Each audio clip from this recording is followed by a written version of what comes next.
जो मालिक को नहीं भूलता उसे मालिक भी कभी नहीं भूलता। जो भगवान की भक्ति करते रहते हैं, खुद को भगवान को समर्पित कर देते हैं, जो कभी किसी भी हालात में कभी भगवान को दोष नहीं देते, मालिक उन्हें शक्ति देता है कि वो अपने कर्मों के भोग बिना कष्ट के भोग लें। कर्म बंधन को स्वीकार करते हुए मालिक के कृपा आशीर्वाद से ही ऐसे भक्त न दुख में विचलित होते हैं, न सुख में उत्तेजित। सबका मालिक एक।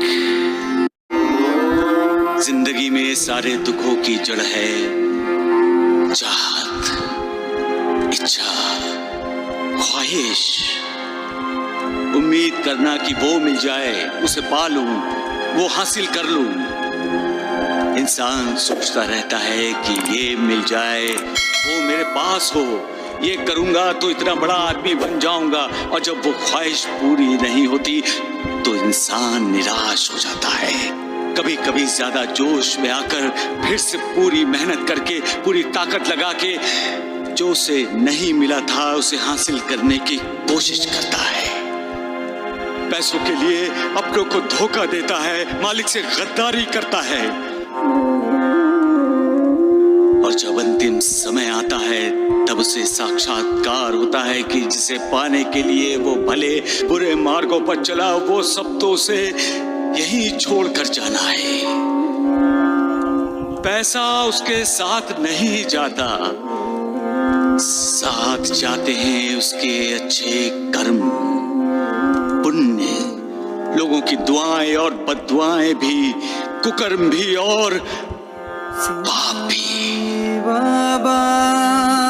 जिनका फल उसे अगले जन्म में भुगतना पड़ता है। तो फिर इंसान विश्वासघात क्यों करता है, क्यों धोखेबाजी करता है? भगवान श्री कृष्ण ने कहा है, वो इंसान क्यों भूल जाता है? मा फलेषु कदाचन, यानी कर्म करते रहो, फल में आसक्ति मत रखो। स्वार्थ और अहंकार को त्याग कर कर्म करो, कल्याण होगा तुम्हारा। सबका मालिक। उसका उद्धार कैसे होगा जो दूसरों का उद्धार नहीं करता?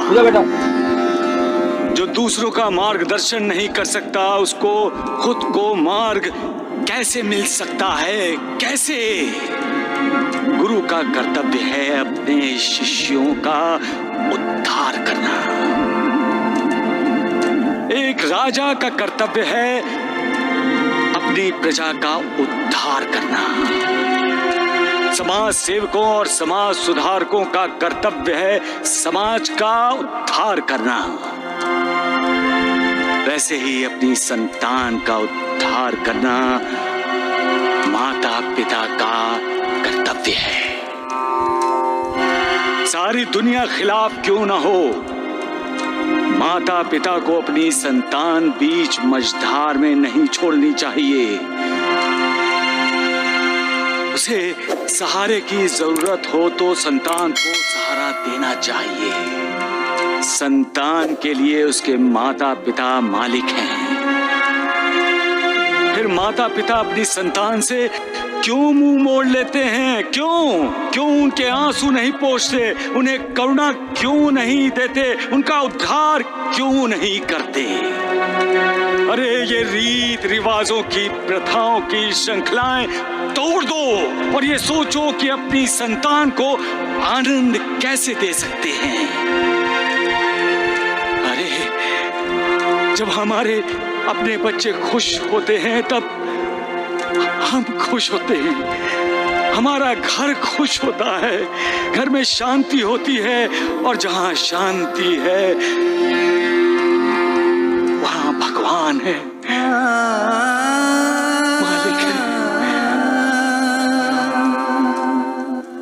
फिर किसी बाबा की खोज करने की जरूरत नहीं है।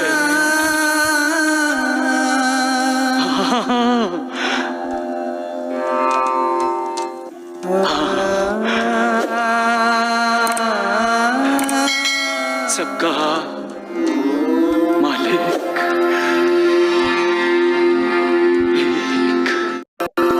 ऊपर वाला हर कोशिश करता है कि इंसान सावधान हो जाए।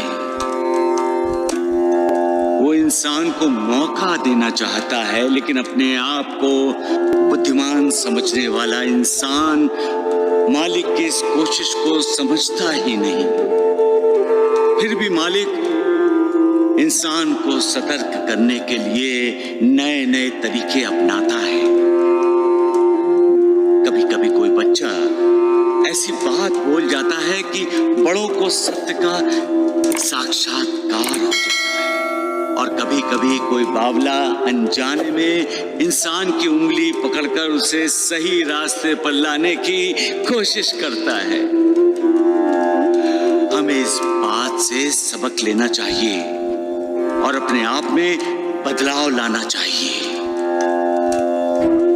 हमें अपने दोष, अपनी कमियों को दूर करने की कोशिश करनी चाहिए।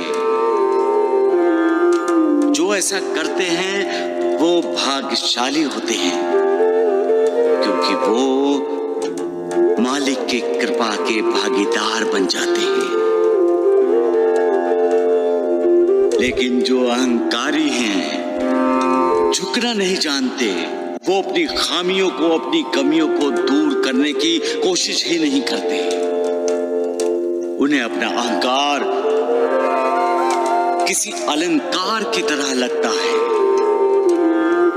उन्हें यकीन होता है कि उनमें कोई कमी नहीं, कोई खामी नहीं। ऐसे लोग सच्चाई से दूर चले जाते हैं, और सच्चाई से दूर जाने का मतलब है मालिक से दूर जाना।